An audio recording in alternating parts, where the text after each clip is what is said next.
What up, what up? Welcome back to Millionaire Voices, episode number 13. Today, I have the honor of interviewing the great Jim Fannin.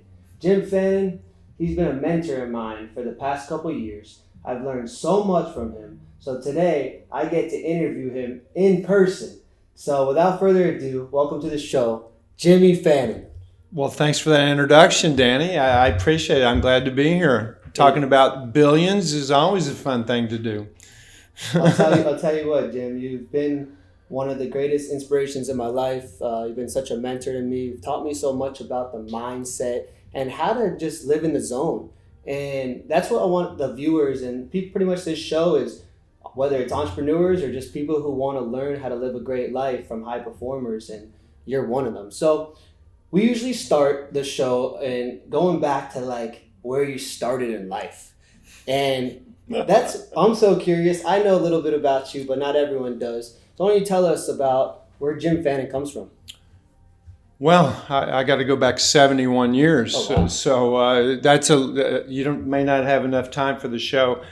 I was blessed to be born to some awesome parents, but I was born and raised in Appalachia. In Ashland, Kentucky, I was born, but shortly after that, my parents had no money, and we moved on up into the hills. And so I was raised in McRoberts Holler, a suburb of Hazard, Kentucky. You know, I mean, I'm a hillbilly. And dirt floor, outhouse, well water, no electricity. We've eaten roadkill before, which was crazy. My dad had a shovel and a bag, and if he hit something, that could have been dinner at night. But, you know, poverty in that area is a mindset. No different than wealth is a mindset. And I said, so Mommy, are we poor? You hungry? No. Then you're not poor. I go, okay, but I don't have a floor in my bedroom. She goes, you know, the Bots boys up the holler, there's 8 in one bedroom. You got your own bedroom. I'm like, oh, okay. And she said, you know, that Etch-a-Sketch game you want, that fun little Etch-a-Sketch, you have the world's largest Etch-a-Sketch game. And she got down on her hands and knees and started playing tic-tac-toe on my bedroom floor. And she wrote out my name, and I'm like, I'm rich. I got the greatest bedroom on the planet. Wow. And there was a plank in the bedroom that I would walk to the other 2 rooms in the house. And I said, but Mommy, I have to walk on this plank. She goes, you're going to have the best balance of any athlete anywhere by you walking on that plank every day. And you need to just keep your head up and walk on that plank and work on your balance. And I was like, wow.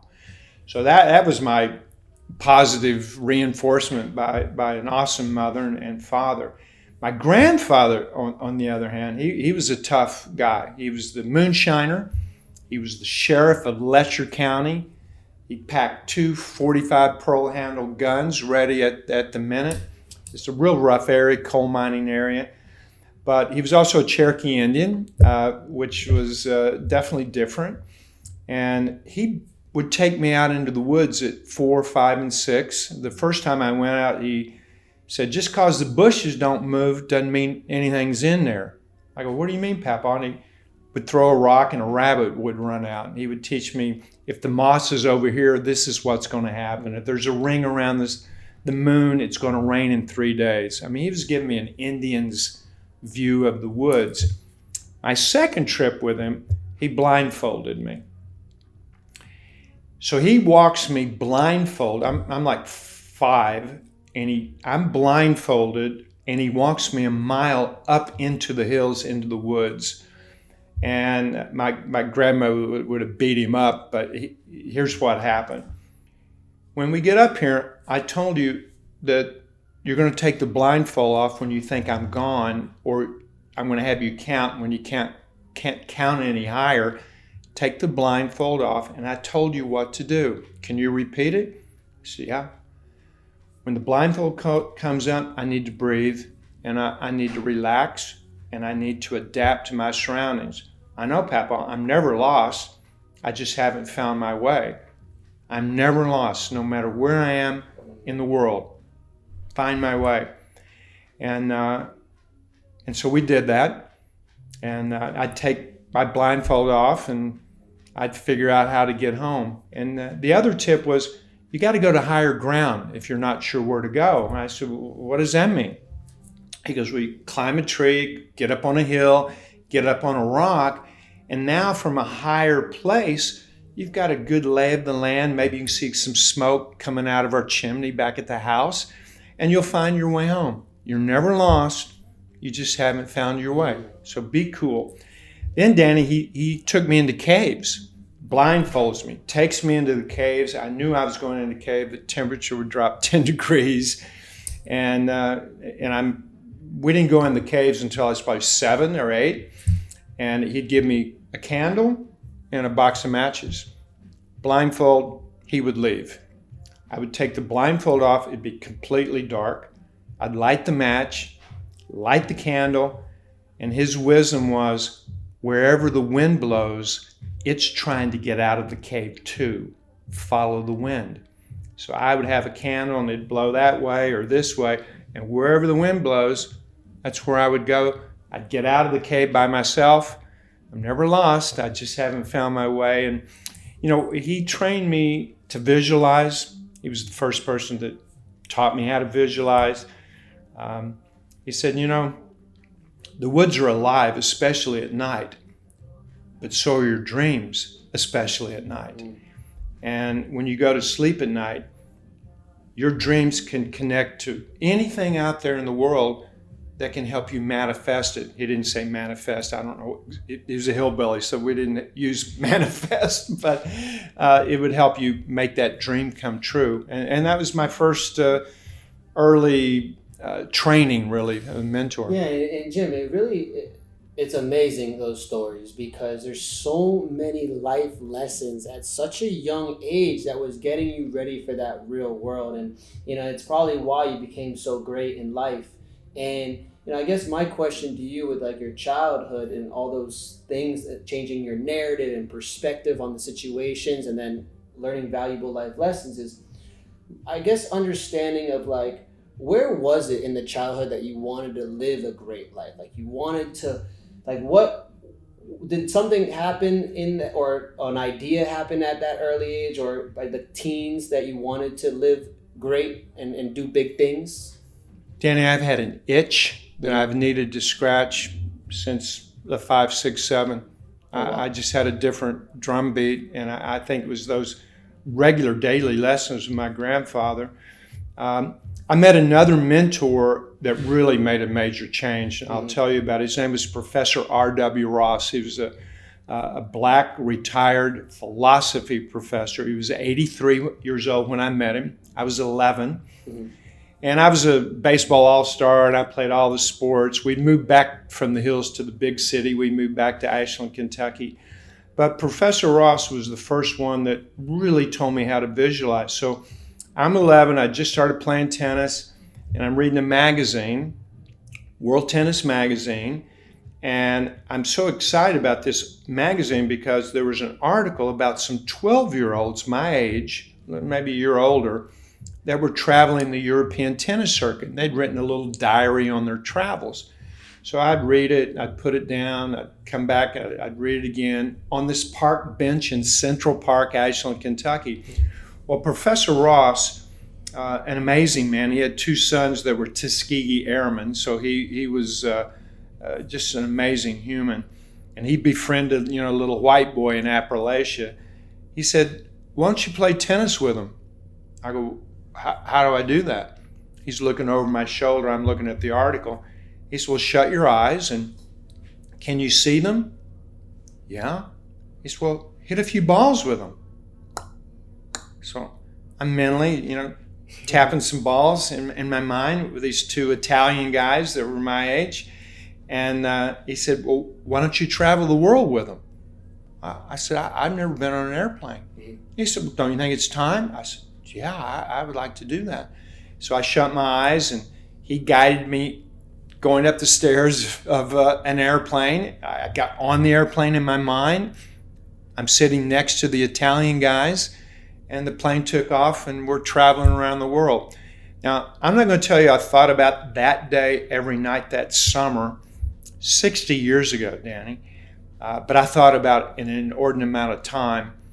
14 years later, I coached Adriano Panada and Paolo Bertolucci, two Italians, the same ones that were in the magazine, and I not only traveled the world with them, but I helped them get to the World Davis Cup Finals against my own United States. So I stood up for the national anthem, I stood up for the Italian anthem, and then at that match, I met Peter Fleming, who was John McEnroe's partner. We were competing against McEnroe-Fleming, and so I met Peter during that, and then later helped Peter win 4 Wimbledon titles.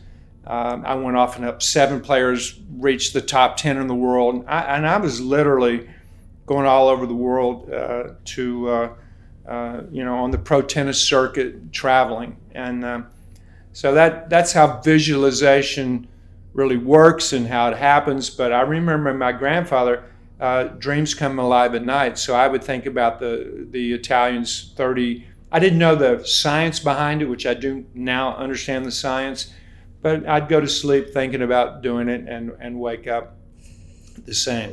Yeah, and that's where, I could talk to you for hours, Jim, and I want people who really don't know you like I know you to realize how great you are. So with that being said, I want to speed up a little bit. I don't want to take away from your childhood and how you started moving into the coaching world. But that leads me to that question, is like, explain a little bit about who and what you coach and what that skill set is. Well, my first, I'm a strategist, tactician,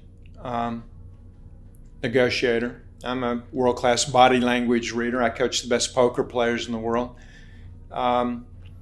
But coaching's been my calling, ABC, always be coaching. That's who I am. And my first real big pay coaching experience, I was leaving the pro tour as a player, and was just starting to coach a lot of guys. And that was tennis, you said pro? Yeah, tennis. And one guy said, will you coach me? I've got $1,500. If I don't win my next tournament, I'm going to be back in Johannesburg being a policeman like my father.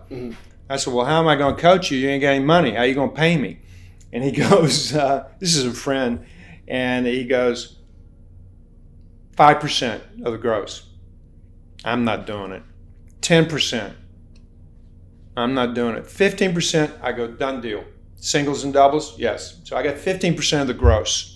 And so we shook hands. We became partners and me coaching him. And then he said, I have bad news. I said, I've been coaching you 30 seconds and we got bad news. He goes, yeah, I didn't tell you, but the next tournament, I already know the draw and who I play.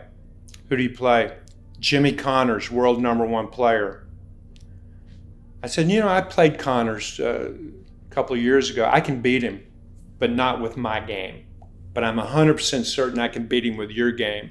And so we trained this new strategy against the top player in the world, and we kicked his fanny in that match. It sent shockwaves through the tennis world that my guy, who was like 70 in the world, could beat the #1 player. And that, that launched my coaching career. But what really launched it, Danny, I did a research project in 1974 at Ohio State. I had 3 PhDs that I paid, all my winnings from coaching, and paid them $50,000. And they brought in 30 or 40 assistants. And I did a project which my financial advisors thought I was crazy, but it was how to maximize super learning in children. So we took 250 children aged 4 to 8, and we tested them in running, jumping, all kinds of activities, mental activities. So after the 18 months, we discovered that everybody watching this or listening to this, you learn more in the first 60 months of your life than the rest of your life, accumulative. Now think about that. You just got born, and now you're 5. You're like 60 months, like a lease on a car, and you haven't been here very long. In that time frame, you will learn more in that 5 years then the rest of your life accumulative, even if you live to 100. You learn language, you learn a dirty look for mom, that means you better get home quick. And but I also discovered that the reason they learned so much, they were in a zone state. The very thing that the athletes I coached, we were chasing around the world trying to be in the zone at the right time, to the right place, and stretch it like a rubber band. So in that research, I realized that these kids, all their thoughts, especially 1, 2, 3, and 4 years old, you're in the moment. You have no past. You're 3. You have no future. You can't tell time. You have no concept. You told the truth. Why are you fat? Why are your teeth crooked in front of your mother? And your mom and dad freaked out. You just tell the truth. And if you didn't like the food, you spit it out. You could be a spaceman or a cowboy or a baseball player with your imagination. And the research we did in that 18 months was even how cartoons draw kids into the TV set. But the bottom line, Danny, I discovered 5 markers that everybody watching has. I discovered that all of us have a higher low level of self-discipline. It's the willingness or commitment to stay with some routines or tasks to reach goals that take you to a vision. If you have high self-discipline, it produces cortisol, which is a stressor chemical, and really gets you to start to narrow your focus. Ironically, at the same time, I interviewed 100 world champions. 100. One was the CEO of Fisher-Price. He was a world champion, #1 toy maker at the time. I interviewed the top guy at Gatorade. Gatorade just came out. I interviewed him, and I asked them all the same question. I interviewed Jimmy Connors and Chris Everett. Why are you great? Everyone said, in their own way, I had a dream. Sometimes as a little kid, sometimes they didn't get to dream until they realized, I can beat these guys. They're not that good, maybe in their 28, 29 years old. But they all had a vision that woke them up and tucked them to bed, and they all had a blueprint of what they wanted to do, self-discipline. And then the second marker we discovered was the ability to hold your focus. And that produces glycogen, and now your focus totally narrows, and you feel like you're alone in a crowd, which really helps you if you're in Yankee Stadium and people are booing you, that you can be alone, in a crowd. The other marker was optimism or confidence. Optimism was the marker. That produces endorphins. Relaxation produces serotonin. Enjoyment produces dopamine. So here's what happens. Those 5 markers replace the word attitude. So your attitude and score, and ironically it's spelled a word which we couldn't believe. It was irony that it actually was an acronym. And every pro said, I had discipline, I could focus, I could put blinders on, I had confidence, I was calm and cool when the money's on the table, and I love what I do, and I do what I love.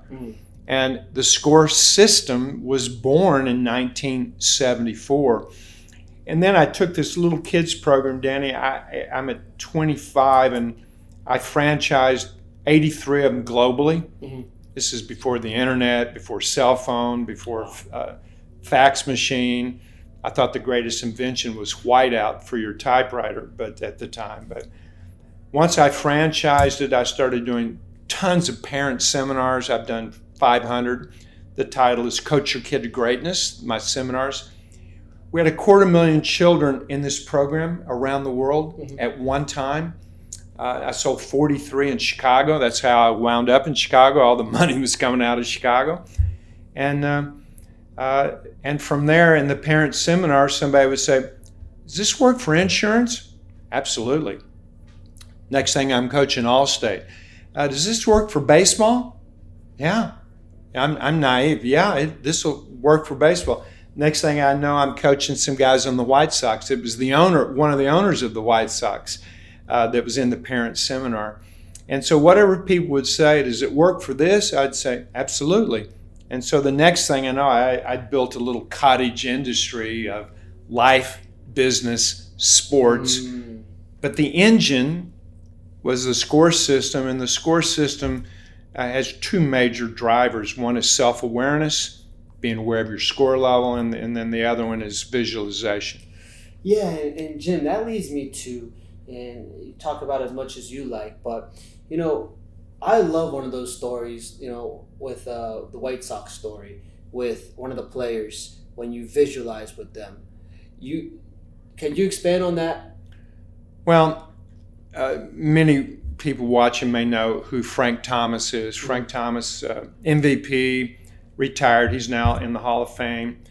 Chicago White Sox player. So we're in Old Comiskey Park, and Frank Thomas is a rookie.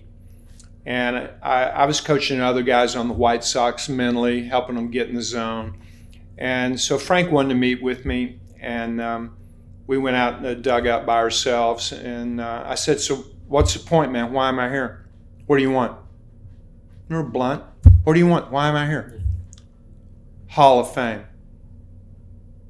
I go, "Really?" I said, "I'm going to ask you again." I look him dead in the eye. "What do you want?" "Hall of Fame." "It's going to cost you." He goes, "Well, what's your fee?" I go, No. My fee's chump change. How much money you're going to make, you'll be paying me out of change in your front pocket. If you have an abnormal dream, you have to think in an abnormal way, and you're going to have to sacrifice. You're going to miss your wedding anniversary. He said, "I don't even have a girlfriend." I said, "Frank, Hall's 22, 23 years from now, you may have 3 wives. I hope you don't, but you might have 3 wives." I said, "You're going to miss your kid's birthday party. Baseball is 6 months. You're locked in. There's no day off. You can't, I'm going to go see my wife. I'll see you next Monday."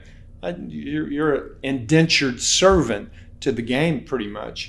And so anyway, I said to Frank, "Have you been to Cooperstown, New York, where the Hall of Fame is?" He goes, "Yeah, I've been there in a high school all-star classic." I said, "Go there now. Put on a nice suit. You're going to give your Hall induction right now." So he shuts his eyes. We're in the dugout, 2 in the afternoon. Game doesn't start till 7. Frank shuts his eyes. I get him to unhinge his jaw and relax. Frank starts doing his induction speech to himself. I shut my eyes, visualize being in the front row, watching his induction speech in real time with him. It's kind of a synchronized visualization. And then I designed a blueprint. Nothing great happens without a blueprint, but I do blueprints a little bit differently. I reverse engineer everything. So we started at the Hall, and then we broke it back 22 years, 1 year at a time, knowing that he probably wouldn't be with the White Sox his whole career. Most people don't. Derek Jeter did Yankees. Good for him. Most players don't. And so we designed this blueprint, and then once it was reverse engineered, it popped like a runway, and every day he was a Hall of Famer. He acted like it, thought like it. I asked him, he felt it. And I asked him, I said, "What do you do for a living?" "I play baseball." I asked Alex Rodriguez, "What do you do for a living?" "I hit home runs." I asked Randy Johnson, Cy Young Award, what do you do for a living?" I pitch." But what they didn't realize, there's an essence to a craft that you better focus and hit a high standard. So Frank Thomas hits a ball solid with an accelerated bat head. That's why you get paid. Nothing more, nothing less. Alex Rodriguez, you could call Alex right now. "What do you do for a living?" In his baseball days, "I hit solid with an accelerated bat head." And so they said that mantra. We believe, Frank, A-Rod, Jim Thome, all these great athletes in baseball, 10,000 times, 15,000 times before every at bat, I hit solid. And next thing, I'm at Cooperstown. I'm in the front row. Frank comes up to give his speech. He gives the ZoneCoach a shout out, and I started crying like a 5-year-old. I was just bawling, and Frank started crying. We were the only 2 that knew that we had already done this 22 years earlier. Oh my God! Yeah, no, you said it like so. You fast forward 22 years that it took, and you started with that visualization. So it shows people that it might take some time, but if you truly believe in it and you put yourself there, you can get to your visions. Danny, I've coached every professional sports in the world, even professional handball in Europe, cricket, rugby, soccer. I've coached champions, the best in the world, but an Olympic, and I just picked up another Olympic client, hopeful, but it's tough to design something for the Olympics because that's 4 years away. We reverse engineer it all the way to what are you going to do the day before? Well, we're not going to do anything but think about our strengths the day before. We don't do a lot the day before. If you're not ready by the day before of a big event, you're never going to be ready. But he saw the gold medal, the one Olympian I coached. He saw it put around his neck. He cried in the visualization when they played the national anthem, and he stood up on the podium as the gold medalist. But that was all blueprinted out 4 years earlier. Yeah, my question is, Jim, on this topic still of visualization, I read your book, and everyone go read Jim's book, The Blueprint. Is the visualization, you have like 4 techniques, and it's like symbolic, situational, aftermath, task. Now, could you expand on those real quick?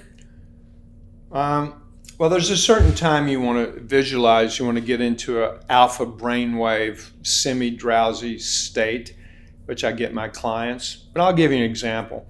I'm on the road with Alex Rodriguez. Okay. And we go up to his suite, and he's getting ready to go to bed. He gets in bed. I'm in a chair next to him because he's going to drift off.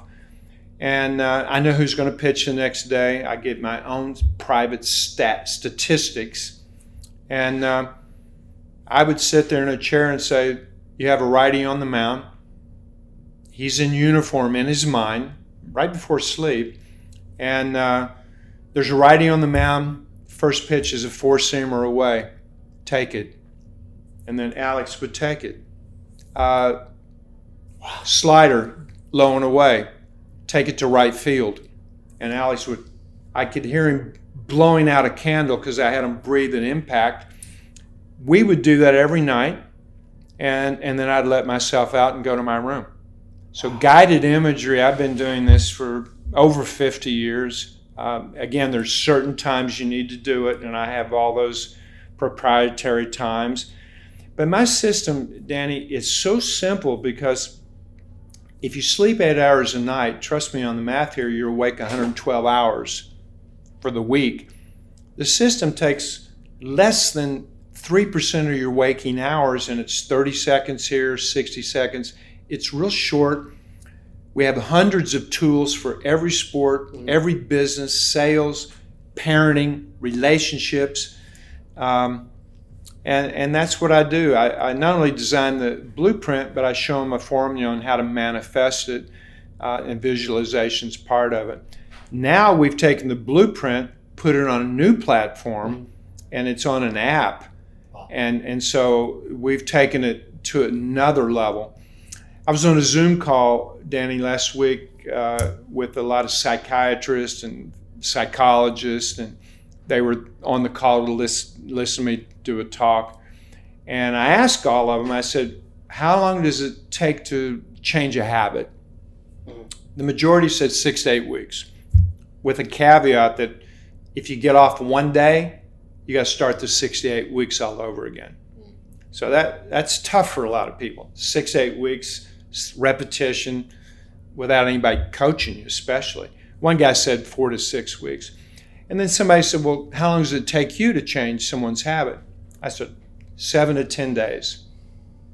And 70 or 80 people were like, they were in disbelief. I said, when I'm out with a client or I'm at a world championship, if I need to change something, I ain't got 7 to 10 days. I got to fix it. And if I got a guy injured, we have techniques on super healing. Every one of my clients that were injured get back on the field, the court, 50% quicker than the trainers and the doctors think. We've actually put 80-some people, their cancer in remission. We didn't do it. We showed them how to activate their self-healing in their body. Wow. So It's fast, it works, but if you want to change I helped a guy stop cussing in 7 to 10 days. He was dropping the F-bombs in meetings in front of his children. His wife called him and said, I'd like to hire you for my husband. He's dropping F-bombs and he's embarrassing. And I'm like, oh my God, I'm not sure I want to get into that. But he did engage, and on the 8th day, he's not dropped an F-bomb in 3 years to date. So he eradicated his cursing. And Jim, simply, that's you teaching people the score system. Yes. And then applying it to their life. Well, you got to apply it. There's no pill. All of a sudden, I'm in the zone. But here's the thing about the zone, Danny. Everybody watching and listening, if I took a knife out and stuck it in everybody's thigh, here's what would happen. You'd go into a zone state. Your eyes would double or triple shutter speed. That way you could look for an avenue of escape or defense or offense, but it slows everything down.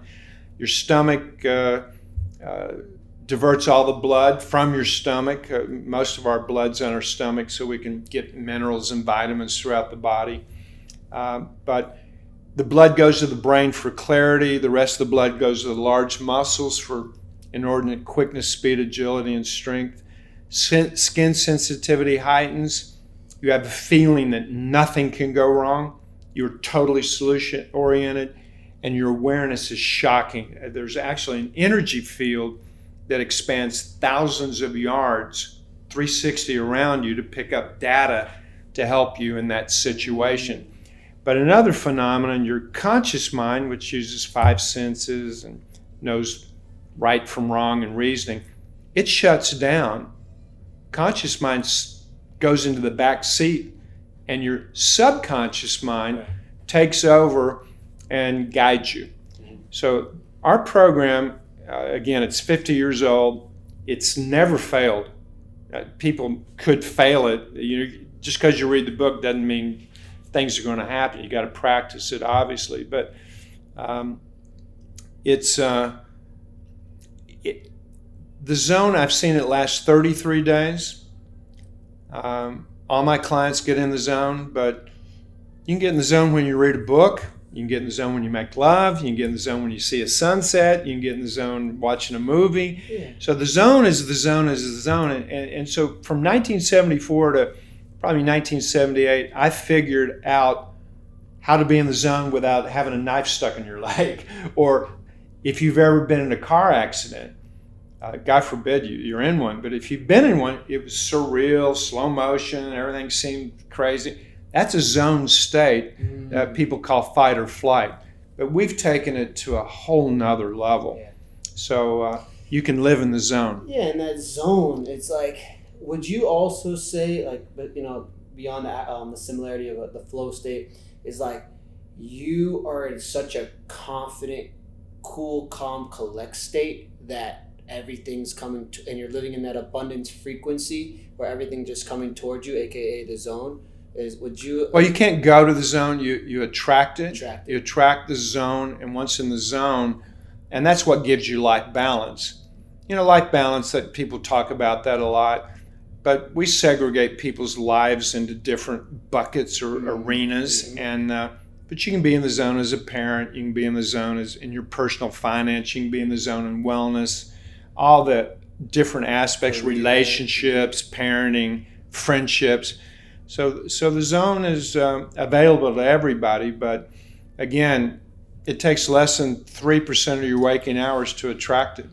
So my question to you, Jim, is hearing all these fascinating stories is, what's it really like to work with this type of person, these high performers, these celebrities, these A players in sports or in life, executives? I know you work with some of the biggest executives in the corporate entities in America. So what's it like to you? Like, what's an opinion on it? Is it so cool? It's talking to you. Wow. I could care less who they are.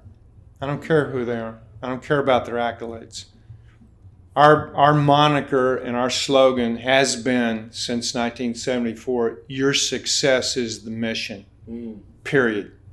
So You come to me, it's typically word of mouth. We don't market. I go on Instagram. Follow me on Jim Fannin Official. There we go. Instagram, a little 2-minute, 3-minute riff.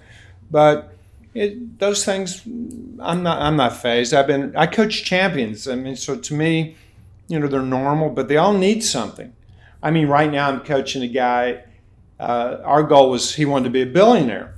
I said, okay, but you're more than a businessman. You're a father. And so you can be a champion in one thing, but you can be the worst dad on the planet, the worst relationship. Some of these guys that make so much money, they ruin their relationship. They're overweight. They're out of shape. They got heart issues. And that's not a true champion. So I take champions and show them how to be a true champion. And the balance is not the different arenas. You're going to put more time in your primary business arena, more thoughts, more energy, but that's not your most important arena. Probably the most important is your self arena. That's my spirituality, my physical wellness, my mental sanity. So if you get your score level balanced, you can take it to these different arenas. So when I say life balance, it's like life balance in terms of time. It's balancing your score level, which makes each of these arenas productive, quality laden, and simple. Do you think the score system has to be like morality and like integrity? Does that have to because I feel like when you're aligned with those decisions, you can get to the zone. Because I've been in a place before where I was out of alignment. Like you said, maybe that's just my personal arena and whatnot. But I figured that, because I was not in my moral and my integrity alignment, which was causing me to figuring out, was it my relaxation off? Like where almost all my levels were low. I was trying to, reverse engineer it, but I realized, I figured that, I think you hit the nail on the head. The most important arena is personal, whatever that means. Well, you got to be your own best friend, and people said that for a long time. In fact, the people that wrote the book, Be Your Own Best Friend, were 2 PhDs out of New York, and I visited them when they wrote it about 40-some years ago. So you got to treat yourself like a champion if you want to be a champion. You got to be number one long before you get number one. You got to be a Hall of Famer. And if you want to make $30 an hour, I'm in Puerto Rico, and there's a receptionist, and she knew me. I'm coaching the CEO of this big distributorship in San Juan. And I came in every day and talked to her. I was there a week at a time, every month for a few years, coaching this entire big organization. And I said, you are always personal. You're always nice. I like how you greet me. It's awesome. I said, how much money do you make? I already knew what it was. And she said, I make $15 an hour. $15 an hour. I said, would you like to make 30? Oh, yes, Mr. Fannin. I'd love to make 30. I said, okay, let's do it. Let's figure it out. What do I need to do? Will you come in early? Come in late, maybe work on the weekends, maybe forego your vacation if needed because the company needed. Would you do that for $30 an hour? She goes, yes. I said, all right, let me get this straight. Will you come in early? Will you go to bed late and work weekends every now and then and maybe forego a vacation? Would you do it for $15 an hour? She goes, no. I said, that's why you'll never make $30 an hour. And she was like, whoa, you got to be a $30 an hour worker before somebody's going to pay you $30. Like that. If you're a $15 person, why would I pay you $30? And you can take that all the way up to $1 million or 10,000 or 50,000, whatever. But I'm coaching a guy right now that's $250,000 from being a billionaire. And but our main focus is him being a better father. Love that. He's much better as a dad. And I'll give you a little, if your parents watch, I'll give you a mom and dad tip. The 4 most powerful words you could say to your child when they go to sleep in the last 30 minutes is, and you want to say it just like this, and you only say it once, You add silence between these words, and he's been working on that to be the best dad. And it's touch your child's hair, touch their shoulder. They're drifting off to sleep. It's just you and the kid, your kid, and you say, I believe in you. And then you leave. Well, when you do it like that, that's going to get recorded in your kid's mind, and that will replay during the night 15 to 20 times from someone that loves them. So if you're looking to improve the self-esteem of your child, that's one of the techniques. Don't do it every day. My daughter got up in a seminar once and said, my dad did that every day. I did not do it every day, but I did it probably 3 times a week, a little judicious. So, making money's great. Yeah. Having yachts is great. I'm sitting in Casa de Campo a couple of years ago, and I'm sitting with 2 billionaires. And we're talking. I go, why are you rich? How come you got so much money? How come you got so much money? And I knew both of them were poor when they got started. I was poor when I got started. And one guy said, I reward myself. I said, tell me about that. What does that mean? He said, well, I was pushing a cart with scrap metal in my early teens, going house to house. Hey, got any bottles? Got any aluminum? He's a scrap guy. And he eventually built it up, sold the scrap, and then had a scrap yard. Now it's a big business. And he said, but I always rewarded myself. I had a goal, and I rewarded myself. And the other guy said, that's ironic you would say that because I do the same. He said, do you see that yacht? I said, you mean that ship? It was like 220 feet. It was ridiculous. I mean, really. It was awesome, tricked out. He said, that's mine. And I said, well, was that a reward? And he said, yeah, I did this deal that took me 3 years to do, and I bought it as a reward. I said, but you're a billionaire. You could afford it anyway. He said, I know I could afford it, but I wouldn't do it. So I found that so many successful people all have their PhD, Danny. And of course, I have earned my PhD, and here's PhD. You got to act like you're poor, hungry, and determined. If you don't have your PhD, and so every day I've been poor, I've been hungry, and I'm definitely determined. So I wake up every day with my PhD ready to roll. Wow. And, it leads me to this question. I want to ask you so many questions about your clients and your experiences, and we'll probably have to have a part 2. I've never said that to anyone on the show, but I'd love to have a part 2 with you one day in the future. But what do you think, you've learned the most from all the people you coached, and that they reached their potential because of the score system and everything that they worked with you? But what are some, maybe some, beyond just that great example with the billionaires that you just mentioned about rewarding yourself, what other key value or things that you see in these successful people, or that they were needing from you to get to that success? Well, I'm going to tell you what they need, and especially today. And I just want to make one statement so that everybody listening can really understand it. The American Psychiatric Association came out this year and said 74% of us Americans are experiencing chronic depression symptoms. Think about that. And chronic depression is, fetal position, the drapes are drawn, you don't even want to go out, you're frozen. That's our society right now. A lot of stress, a lot of fear, tremendous anxiety, drug use, opioids is rampant. That's another subject that I'm involved with. We have a drug treatment program. But, we all have an expiration date indelibly etched on our backside, invisible, of when the bod's going to expire. I've never seen anybody live 150 years old or 200. Or I guess Moses or Noah lived to 600, but I'd like to have some verification on that, and I'd like to see it. But think about it. If you have an expiration date, I'm 71. And by the way, everybody's invited to my 125th birthday party. I will be jumping out of a cake naked with a palm tree tattooed on my face, but anyway, I digress. If you got an expiration date, what's the rush? And the biggest thing I've helped my clients with, I believe, today, is adding silence in their life, meditating.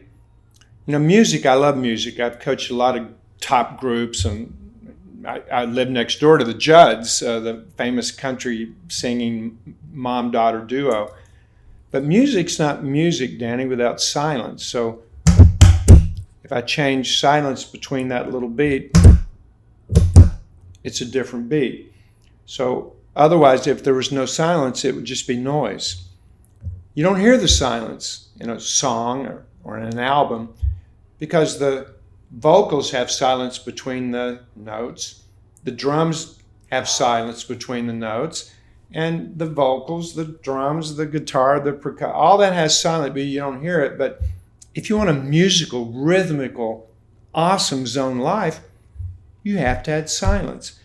And the only quote I use my own original quotes, and I don't quote other people, but I've quoted this so many times I believe it's my quote, but I must give this to Abraham Lincoln. It's definitely not Jim Fannin.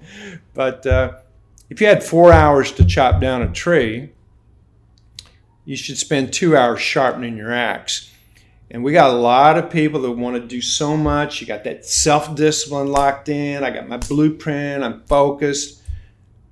You're chopping with a dull axe. Mm-hmm. So sharpen your axe. What does that mean? Meditate. That's sharpening your axe. Take a vacation before you need it.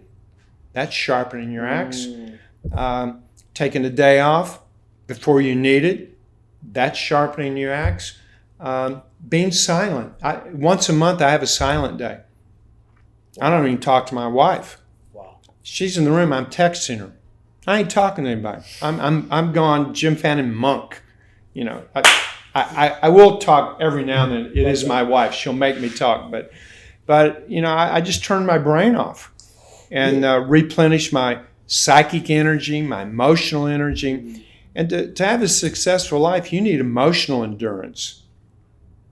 You need psychic endurance, and we don't replenish that. I just did a Golf in the Zone school with the great Brian Mogg, top 100 instructor in the world. And, at the end of it, it went from 8:30 to 4:30, and I'm doing most of the talking. I'm drained, so I unplug my brain, get into my relaxed meditative state. I've got a couple of techniques to, like a little plug, I can psychologically plug into a wall socket and get my energy, but I'm constantly taking breaks, plug in my energy, and then go again. Yeah, you need silence. And I love it so much that we're so aligned that you're leading into to finish our episode. Some additional questions I want to ask you about the personal arena. You've answered a lot of them, but what you're saying out loud, and I truly appreciate. I hope others do. Is so for you personally, Jim Fannin, for you to stay at a high performance, what is your routines? Like, how are you? You said you're meditating. Well, first of all, I never have a day I haven't already had. Okay. I dress rehearse every day. Every day. I've never had a week I haven't already had. On Sunday night, like 10,000 other Zoniacs around the world, we visualize the greatest week ever. At the end of every month, greatest May I've ever had in my life. On New Year's Eve, which is a big day for Zoniacs, we're visualizing the year, the quarter, the month, and tomorrow. That's a super day. There's 3 of those a year, super days. And so I'm prepared. And of course, things go sideways and other people interrupt my plan. But I've got something to adjust from. So I wake up in the morning and the first thing I do is see my vision of what I want. Then I meditate and not visualize. I just clear my mind. And I've already dress rehearsed everything, and I just be my genuine, authentic self and let it pull me. When you have a vision that you've programmed your subconscious, it'll pull you through challenges. Most of us are pushing, trying. So I don't try. I don't get upset. I've never had a client in 50 years hear a negative word from me, not one. because it's not, you've never heard one, and I'm always in a positive mood. I'm an extreme positive thinker. And my best friend died in my arms November 8th, 65. And a voice came that I thought was real. Maybe it wasn't, but I thought it was. It was his voice, said, laugh your ass off every day. Never have a bad day again. And I'm holding him in a hospital down in Winston-Salem. He died of cancer. I'm 15. He had just turned 16. That day, I promised him to honor him. I would go, and I pulled this out of my fanny or out of the universe. I'll go 20,000 consecutive days to honor my best friend. So last August 14th was my 20,000th consecutive day. And wow. So if I make a commitment, like on January 1, I woke up and I went, where's the athlete? You know, I'm an athlete, but I don't look like an athlete. Wow. I said, I'm walking 1 year, 3 miles every day. And then I said, well, I might as well do a little riff on Instagram. Of course, don't tell anybody, but the reason I do that Instagram, it is for you, but it also, if I don't feel like walking, I got to do my Instagram. So I go out and walk. But, you know, last year in Chicago, minus 15, snowing, rain. I haven't missed a day so far. Oh my God. So, you know, life is so awesome. I just think we need to, well, the best in the world, Danny, think 40% less. I think 40% less than the average person. Yeah. I don't worry. The best only go in the future for planning, strategy, tactics, and they only go in the past for evaluation, analysis, and learning, or maybe to tell a story with an old buddy or something. That's cool. Otherwise, you're like a kid again. You want to spend the majority of your time in the moment. And I'll tell you what happiness is for me. I'm aware of this every day. I've had this thought for 50 years. There's no place I would rather be than where I am right now with Danny Purdig on this show. Otherwise, I should get my fanny up and leave. if you're not happy. Well, no. Or no, Dan, there's no place I'd rather be. And somebody said, well, what if you're in a bad place? Well, adversity introduces me to me. I'm going to learn how to never come here again. Or there's some lesson that I need to learn. So I'm cool. No place I'd rather be than where I am right now. So it's being in the moment. So my last remaining questions for you leads me to that, like, you know, that word stress. We talked about how people are depressed in America right now, unfortunately, because of so many different things. Do you get stressed? Like, does that word even come into your existence? Yes, but it's eustress. EUSTRESS. And that's a new word for a lot of people. It's been around a long time. EU is the Greek word for good, like euphoria or eureka. You want to put good stress on your terms, on your conditions, on your circumstance. Stress is good on your terms. So how do you get stress on yourself in a positive way? You set goals, put a timeline.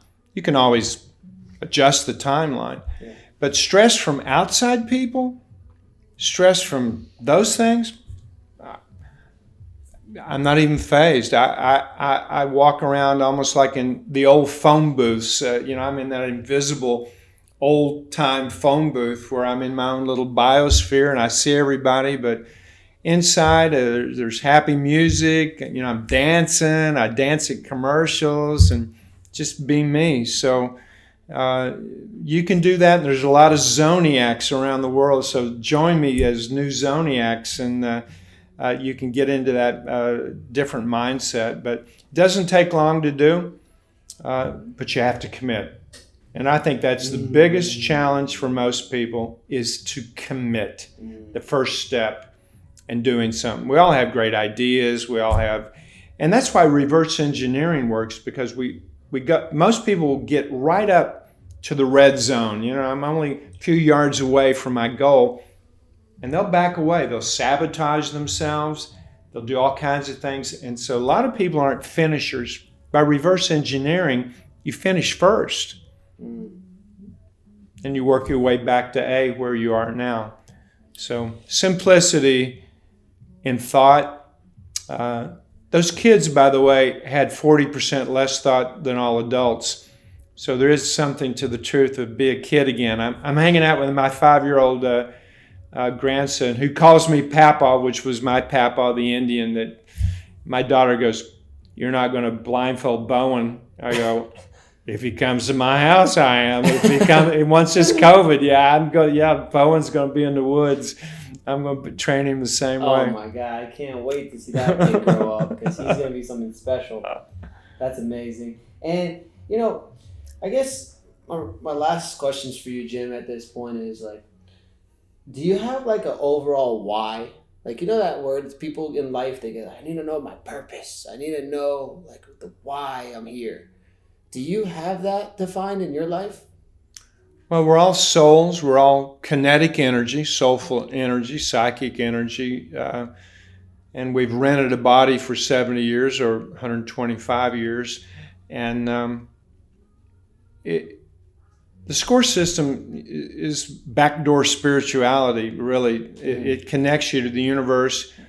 And Danny, once you have less thoughts and you have clarity and you have a blueprint tucked up in your arm, it opens these psychic zone ways. And I'm a remote viewer. And my grandfather was a remote viewer. And a remote viewer has a clear mind, and a portal opens up, and I can see in real time in London what Peter Fleming's eating for dinner, if I choose. That's how I coach all my clients. That's why I have an advantage. There's other coaches, but if you can't remote view, you're not going to compete here. So remote view, and then there's historical remote viewing. This is available to everybody listening. Telepathy, remote viewing, historical remote viewing. Give you an example of that. I had a client, baseball. This is before 2 years ago. He had a horrible game, and he calls me, "Man, I don't know what happened. I just couldn't see the ball." And I said, and I'm in Chicago. He's somewhere else. I said, "Who's that guy with the long black hair, Latino guy, about 6 foot, who's off to the right of the batting cage when you're taking batting practice?" "Oh, that was my old college coach, and he was white." I said, "Are you aware that you looked back at him after every pitch in batting practice?" "Yeah, I just wanted to check it out. Instead of putting your energy toward the mound where it should have been." "Yeah." He goes, "How do you know that?" I said, I saw him. "Was he there?" "Yeah." That's remote viewing. That's historical remote viewing. So you could tell me something that happened to you. I can get into my little trance zone state, and I can go back in the past and tell you what everybody thought and what everybody felt in that meeting that you were in. And I do that only for my clients. I don't do it on my wife or family or friends, but that's how I help my clients be successful. But if you think less, you'll be able to tap into your intuition, and intuition's real-time information that your conscious mind doesn't possess. We've done some serious proprietary research on how identical twins, I did this in the Ukraine, in Kyiv, at the Patton Institute, on how twins communicate non-verbally over distance. It's pretty fascinating. So the sixth sense is available to all of us. Most of us poo-poo it and you dismiss it, and coincidence, serendipity, but it's very real. And once you program your subconscious, it is the overlord of your body. It controls bone, everything in your body, breathing, all of that. But it also connects you to the universe and taps into even a higher power than yourself. So thinking less is really one of the keys. And stay out of the past. I hope I don't look 71. I am 72, my next birthday, but I don't care what happened 5 minutes ago. And maybe I can't find my car keys, but I have another technique on how to find them in a remote visual way. So I'll eventually find them in a few minutes. But everybody needs to wake up. We're all awake, but we're not aware. And most of us aren't aware of what you think. You got to think about what you think about. I mean, Danny, if I had a printout of every person's thoughts that were listening, I'm sure they wouldn't want me to see it. And a few of you probably going to be arrested. You need to stop thinking like that. But that inner dialogue printout dictates whether you're going to be successful or you're going to fail. Oh. Think about what you think about. And you need to have a cleaner mind. I'm not talking about clean in terms of swear words, just a clean mind, zero negativity. I'm a positive thinker, solution-oriented thinker. And people can get there. Like they got to learn how to let go of all that negativity and learn how to embrace all the positivity. But you just have to get there. I mean, understand this phenomenon. No, we have tools. Or do you worry? Do people? Not anymore. But I'm saying yes. But most people worry. Yes. So if you replay a negative on a loop twice, there's a tool of what to do so that you never do that again. See, worries when you, gosh, I can't believe why would she say that to me? That's ridiculous. I can't believe she said that. So now I've thought about it twice. I may put it down. I may go to lunch. I'll come back and I go, God dang it, that is a ridiculous comment she made. That bothers me. So I've done it 3 times. Then I take my available imagination, sprinkle it, and project it. I go, oh, I bet she's back with her old boyfriend. Not in my life, I'm being an example. And you start making up stuff. There's drama, and off you go into a chaotic world. Right now, 65% of most people's thoughts, the average thinking is 2,000 or 3,000 thoughts a day. 65% of those are chaos and natural chaos. So with the score system, we've contained your thoughts in little buckets. So if something doesn't go well at work, you don't come home, kick the dog, get in a fight with your wife, and now yell at your kids. You need to contain your thoughts and manage them. So the score system is a thought management system, and it's manageable by you. I don't need to be your guide. I'll help you faster if I was your guide or one of our coaches was your guide, but we're all awake. We're just not all aware. So my final question for the great Jim Fannin, and thank you so much. And guys, I'm so serious about this because you just have to keep learning from someone like this, because I have, and you're going to watch the levels I'm ascending to because of this. But what's next for Jim Fannin? Like, what's the big vision? Like, where are we going? I know we're going to 125. Where are we going these next 50 years? I'm going to solve the opioid crisis. Okay. I bought a addiction treatment company. We have an implant called naltrexone. 10 minutes. Within hours, the opioid addict has zero appetite for opioids for 6 months, depending on your metabolism. We'll give you another implant, and then you can go to work the next day. You recover from home. You don't need to go to a recovery center. This is pretty revolutionary.